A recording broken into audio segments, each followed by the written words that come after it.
Um, I want to start off by thanking everyone for taking the time to attend this information session. It's going to cover a number of areas. We're going to cover an overview. We're going to talk through some of the market data product impacts. We're going to talk to the indices impacts, and we're also going to cover the BDA impacts. I've got three of my colleagues helping out here. So it's Elsa who's going to talk to the indices slide. So Elsa de Groot, she's the manager of the indices team in our information services division. And I've got Barbara Teasdale, who will, who's a consultant, who's a specialist in our post-trade services. She'll talk to the BDA slides, and then I will cover the introduction and the market data product impacts. Just a couple of ground rules before we make a start. Obviously, and I think this is the example, just try and keep yourselves self-muted on at all times. Only when you want to raise something, then unmute yourself. We have a question facility. You should see it on your taskbar that you can ask questions. We will structure the presentation. Sandra, are you able to mute a couple of people then? Yes. I am doing it as we go, Neil. So as more people are joining, I'm muting them. See. Okay, great. Yeah, so a couple of the ground rules. We have logical breaks in each of the topics so that we can give you guys a time to ask questions. And then there will be, right at the end, we'll also give you an opportunity to ask final questions. We will make this presentation available after this information session. And there will be a recording also available if you so wish to share this with colleagues, or whether you want to use it yourself. I just wanted to put a disclaimer that this is not aimed at issuers, all right? So this is really at all the other stakeholder groups for now, all right? We are busy engaging with all the issuers around how ICB impacts their companies particularly, and that's a separate kind of process that our issuer regulation team are doing. So I think I'm going to start off, and Sandra is helping quite a lot. She's the organizer, so she'll flow the slides through, and obviously as and when each presenter needs to talk, we will do the switch over. Yeah, so I think the most important point, just to make it a good experience for everyone, is please keep yourself muted unless you want to raise something. All right. Yeah, you'll probably find for some of the slides there's quite a bit of detail on there, but we felt that this, because there are people that might not be able to attend this information session, we didn't really want to make it a talking to slide. We wanted to provide enough detail that could help someone that is just checking the presentation outside of the information session. Yeah, we're going to lead off with the introduction. So, ICB is a classification benchmark that is, operated and managed by FTSE Russell. Sandra, we will see in your screen. Okay, so there's the slide. And it's used by a whole range of organizations. We've given some key examples above there, so it's quite widely used. And the way, at a very high level, the structure is really on 4 levels. Everything starts from the top at an industry level, and then you go down by various groupings until you get to the subsector, which is your level 4. And obviously, the company is based on their primary business. They will obviously go fit into one of the industries, and through the super sectors and subsectors.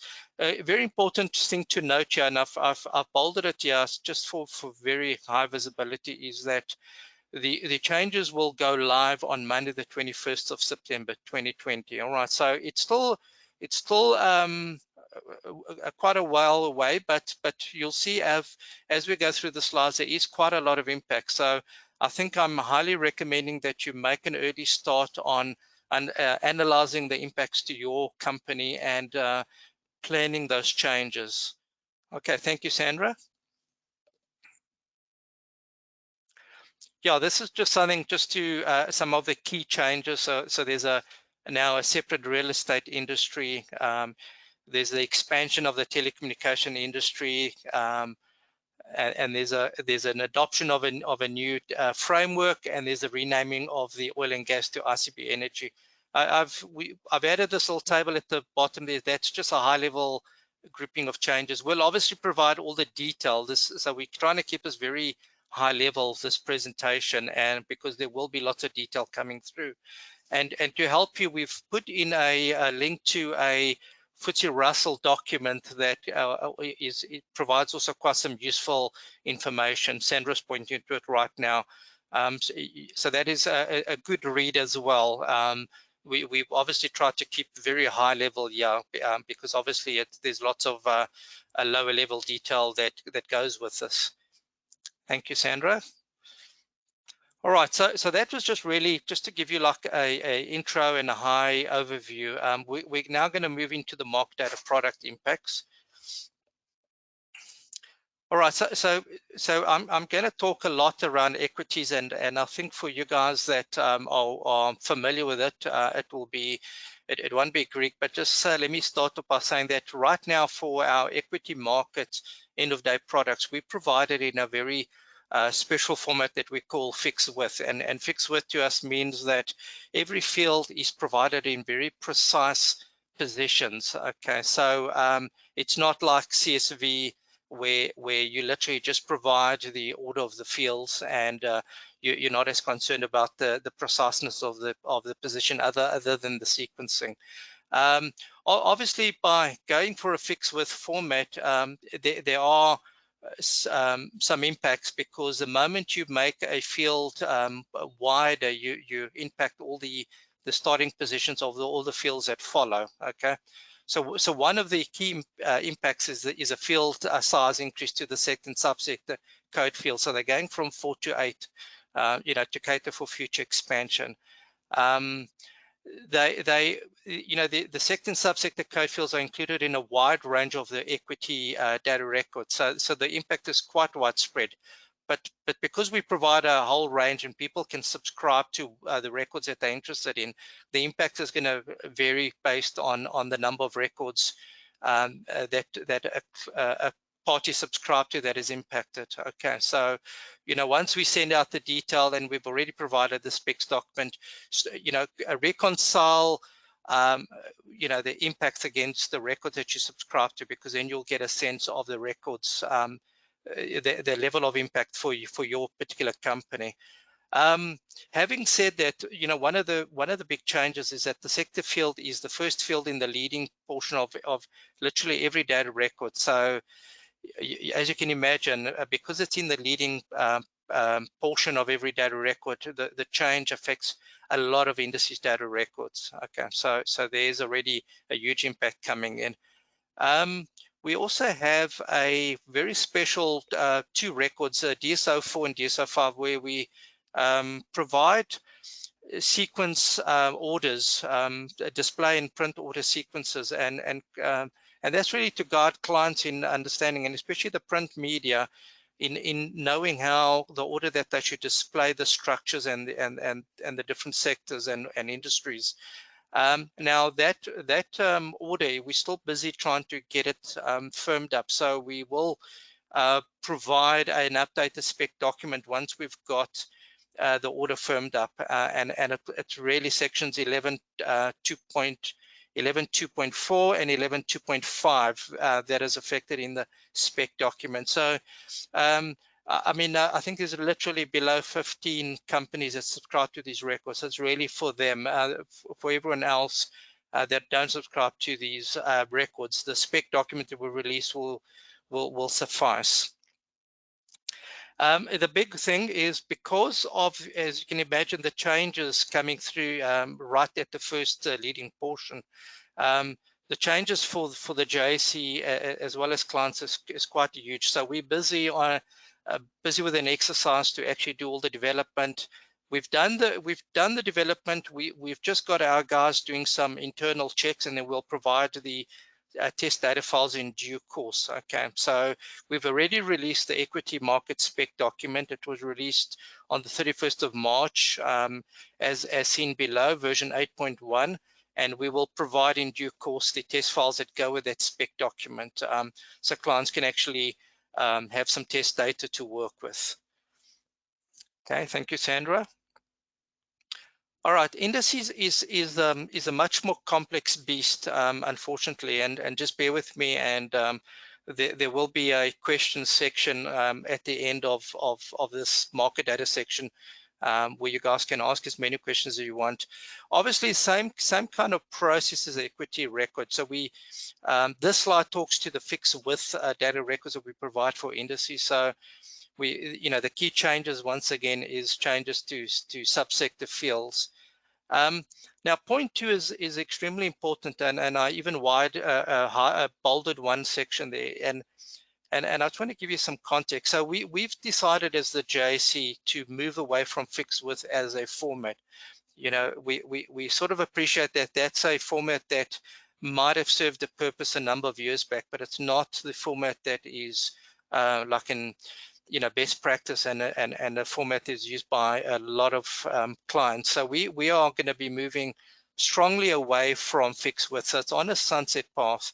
We're going to be moving to a lot of other different formats, the primary being CSV, and really that's so that we can get away from this technical challenge all the time that we are dealing with fixed position of fields, and every time we want to do a change to a particular field, we impact all the other fields.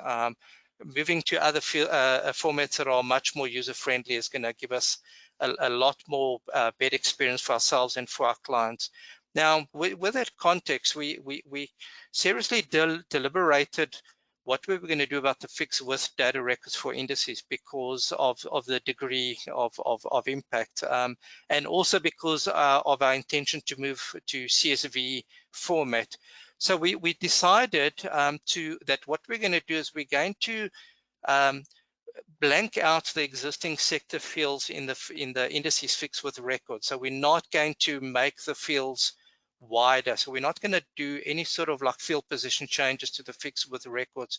What we are rather going to do is we're going to take every single fixed width record that we have, and we're going to provide CSV equivalent format data files. Okay, we already provide quite a range of these files, but we're going to expand it hugely so that it covers every single fixed width record that we provide. And what we are strongly encouraging clients to do is to rather move over to processing the indices data through the CSV format. But obviously, depending on the impact to clients, some clients might require more time to move away from fixed width.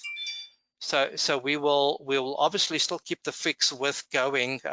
We'll only give notice on the fixed width records at a point after the ICB change. But what we have decided to do is not to make any changes to the sector fields in the fixed width records. We're going to blank them out. So if your companies need sector information, you're going to have to get that sector information from the actual CSV files. And point 3 just talks literally about the 3 files where we make data records available, because obviously it might not be apparent to clients. The way we do it, we provide the records, we zip them into a file, and we provide them through the i.zip, si.zip, or ai.zip, because that's something that you guys might be more familiar with. But inside each file, you will get the data records that you subscribe to. So it's very customer specific. When we move to the CSV format world, we literally will make the files available on our IDP server, and then we'll control the access through our normal Active Directory access. So we will still provide the commercial flexibility and the access flexibility, so that clients that are licensed for particular indices will have access to those particular folders and those particular files. So this is quite a huge change. So it means that it really means that there are quite a bit of impacts from a fixed with perspective, because if you are a company that's right now needing that sector information, we are not, from 21 September, we are not going to make that sector information available through the fixed with records. We are going to make that sector information available through the CSV files. Okay.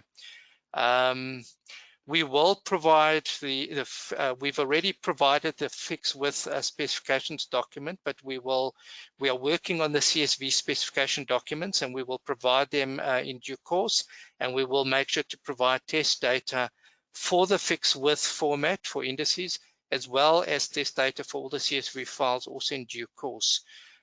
Just for your reference purposes, we issued the indices specific hotline on the 31st of March.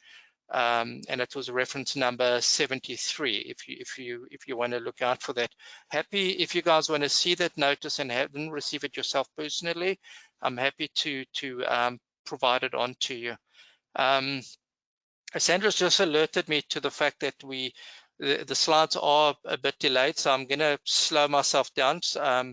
Okay, Sandra, so we're going to move on to the next one. So leading on the slide that I just covered, this slide is really literally around the CSV file. So we already make a range of CSV files available, and you'll see them right at the bottom there below 0.4, and we're going to expand that hugely with every single index that we make available through the fixed with format. So people that are already accustomed to taking the CSV files that are listed below, the 16 below, it will really be just more of the same. You know, you will just simply access different files for the fixed with equivalent.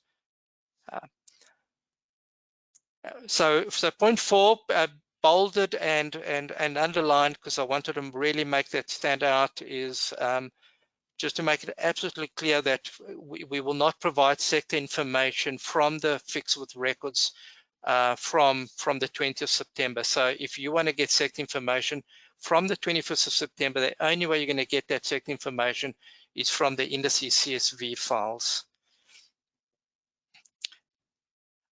All right, okay, Sandra, I'm gonna I think keep it on this slide, Sandra. I think we go on to the next topic. I just want to pause here to see if there are any questions.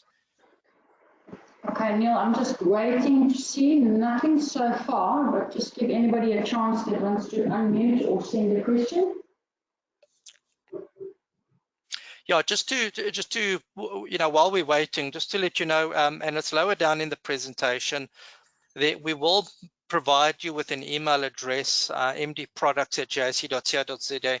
If you have any questions that you don't want to ask here, or that you know, come to light once you've digested the presentation, or when you see the notice, or when you actually see the detailed specifications, please send it to MD Products. We'll register a work ticket, and we will make sure that you get a response. All right, and look out for all the subsequent hotlines that we will issue, that will provide you with the specification documents and the test data, because they will flow as we prepare them.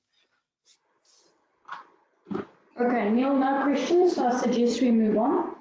Okay, fantastic. All right, so I'm going to hand over to Elsa to cover the indices impacts. Thank you, Neil.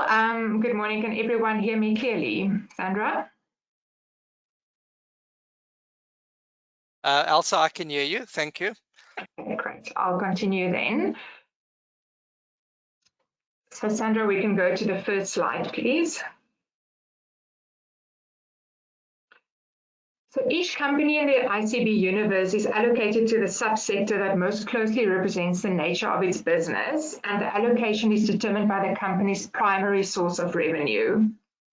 It is important for a classification scheme to adapt and change as industries evolve and new forms of economic activity arise. So the enhancements result in a restructured classification and finer distinctions that are more specific. The new ICB structure classification is envisaged to be implemented in the FTSE JSE index series at our September 2020 index review.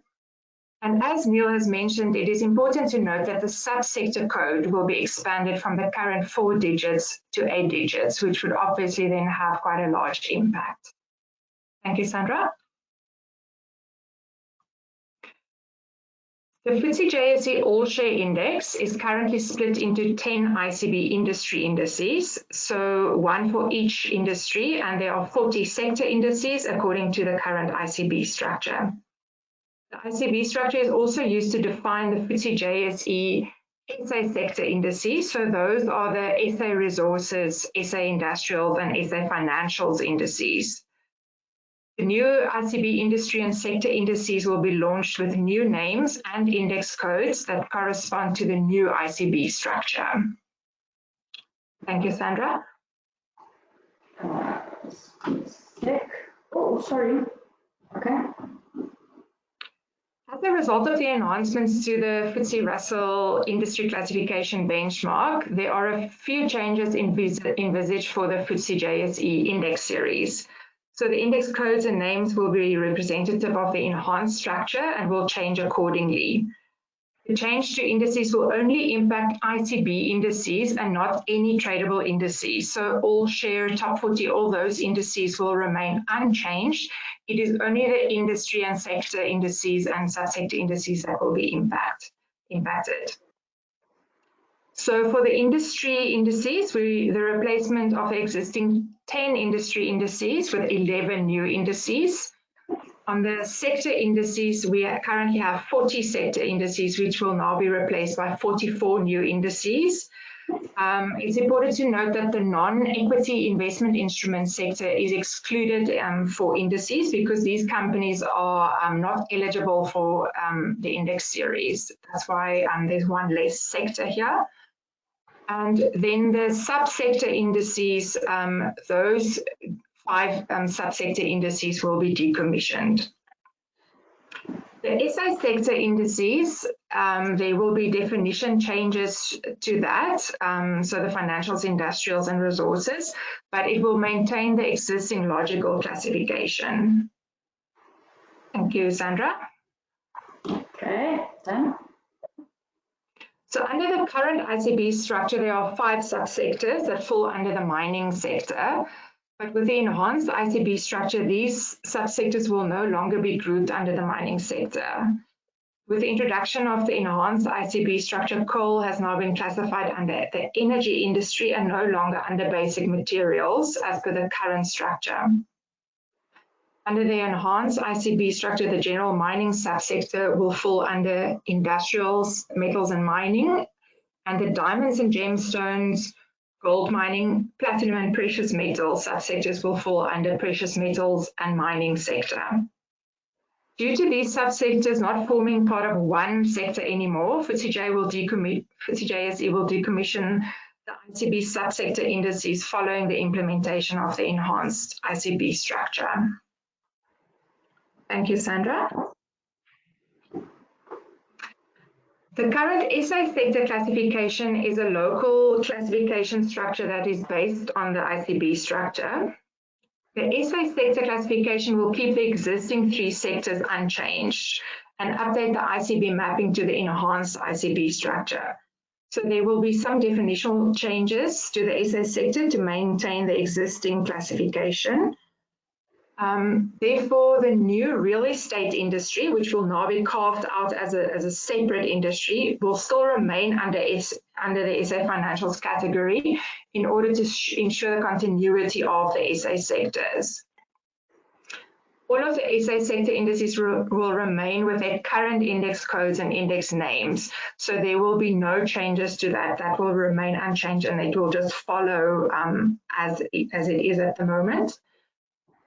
The reason that the impact on the SA sector's indices will be minimal is due to the SA Financials definition continuing to include both the financials and real estate industries. The real estate companies automatically form part of the current financial industry under the current ICB structure, and the SA sector indices will also continue to be comparable after the implementation of the new SA sector classification definition. And the impact regarding mandates will then be minimal, if any. Thank you very much. Thank you, Elsa. I'll just give everybody a few minutes to see if they have any questions. Thank you, Sandra.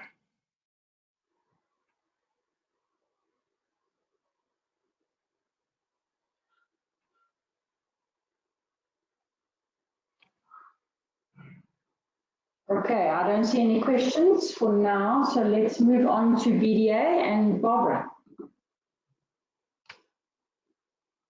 Thanks, Sandra. Okay, we can move on to that slide. Thanks. So the BDA impacts are not as extensive as some of the others.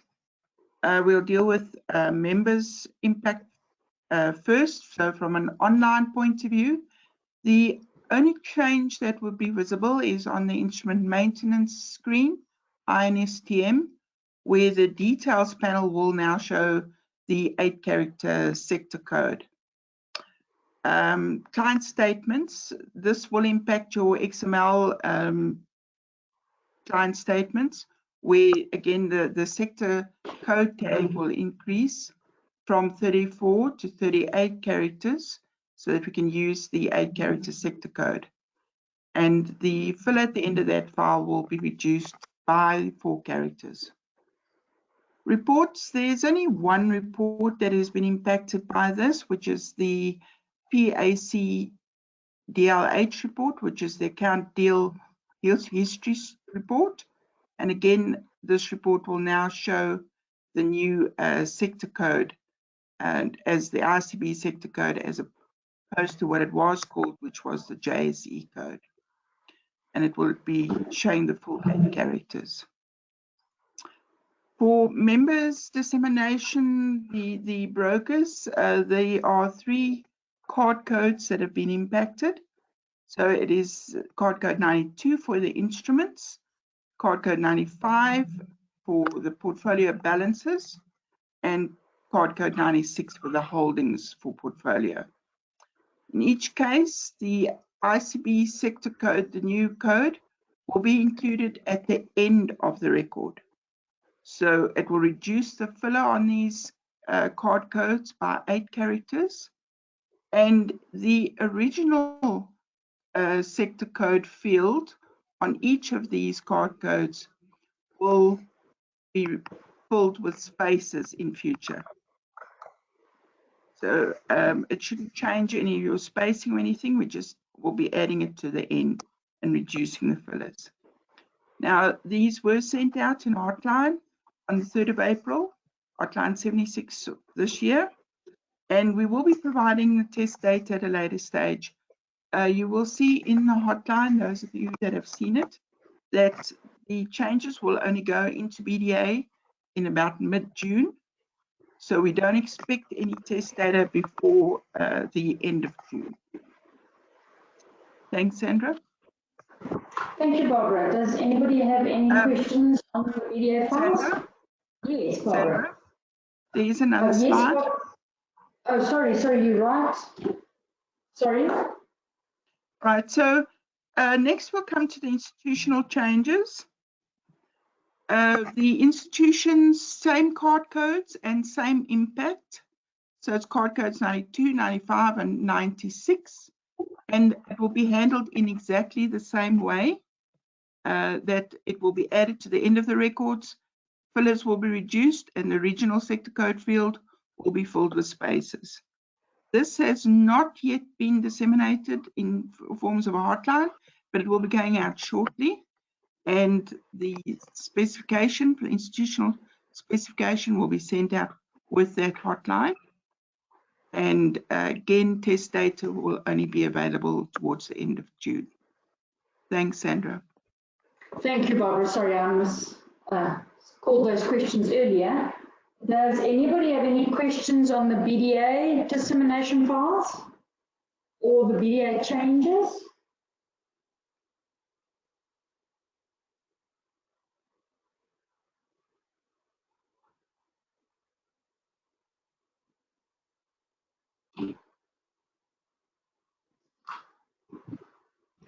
Okay, I don't have any questions. I think, Neil, you want to talk to the email address for questions?